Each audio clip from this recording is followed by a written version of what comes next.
Assalamu alaikum. Let me tell you a true story about a young man named Malik. Even though he was a Muslim, he thought that life was all about satisfying his desires as much as possible. As a result, he felt extreme pleasure in committing many sins. He drank, he stole, and he even committed zina. Then he got married and had a daughter. He named her Fatima. Malik loved Fatima very much. As an innocent child, she would sit in his lap, and as Malik was about to sip some wine, she would hit his hand and the glass would go flying away. But because Malik loved her so much, he would never tell her off for doing this. Then one day the unthinkable happened. Little Fatima died. Malik was completely shocked and devastated. He went into depression. He drank more than ever before. He drank and drank and drank to the point that he would be passed out day and night. One day, in a drunken state, Malik went to sleep. He had a terrifying dream. The day of judgment had begun. Lots of people had been resurrected. Then he heard a noise behind him. He turned back to see a huge snake chasing him. The snake's mouth was wide open and heading directly for him. He was terrified and tried to run away, but no matter where he went, the snake kept chasing him. Malik found an old man dressed in elegant clothes, smelling of perfume. He begged the man to save him from the snake. The old man said he was too old and too weak to help Malik against such a strong enemy. He advised him to keep running so that he might find help. So Malik carried on running wildly. He found a cliff and climbed it. Reaching the top, he saw the fire of Jahannam. He was on the pit of the hellfire. Then he heard a voice calling out loud, "Go back, for you are not one of them." Malik turned around and ran in the opposite direction. The snake kept chasing him, and again he saw the old man. Again he begged him for help, but the old man began to cry and said he was too weak to help Malik. But he advised Malik to go to a hill nearby. Malik ran to the hill. There he found lots of children with faces bright as the full moon. The snake had almost caught him. At that moment, Malik saw his daughter Fatima amongst the children. With her right hand, she pointed to the snake to go away. The snake left immediately. Then Fatima sat in Malik's lap and recited a verse of the Quran.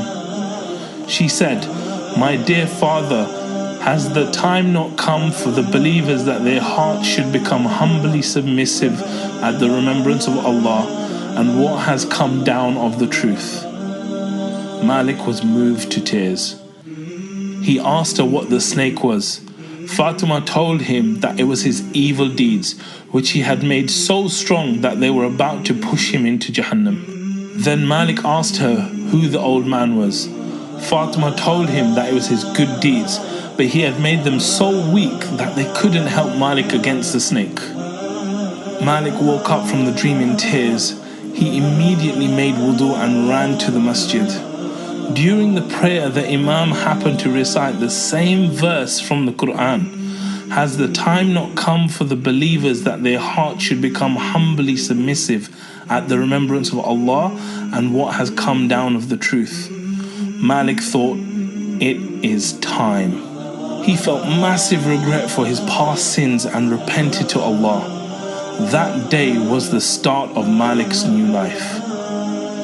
This was the story of Malik ibn Dinar. May Allah have mercy on him. He became an Imam of Hadith and is now known as one of the most righteous successors of the Sahaba.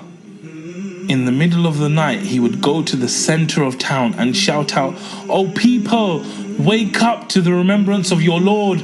Wake up to success." When he did this, people would think he was crazy. But he did this because he knew that ultimate success lies with Allah. He completely transformed from a person who committed every sin under the sun to one of the most pious worshippers in history. He went from being a person who was literally on the brink of hellfire to someone who will enter Jannah inshallah. So the question is, What exactly is it about us that leads us to our destiny? What was leading Malik on the path to Jahannam? Allah Himself gives us the answer in the Quran. It says, "And you have not been hiding yourselves in the world, lest your ears and your eyes and your skins should testify against you. But you thought that Allah knew not much of what you were doing. And that thought of yours, which you thought about your Lord, has brought you to destruction, and you have become this day of those utterly lost." It all starts with our thoughts, our mindset. When Malik had destructive thoughts, this caused him to have destructive feelings, so he took destructive actions and was going towards an eternal destiny of destruction. But when Malik's mindset shifted to successful thoughts, his feelings and actions and destiny also became successful. Now think about your mindset. Is it empowering you and leading you to success? If not, chances are you're stuck in a certain mindset with disempowering patterns.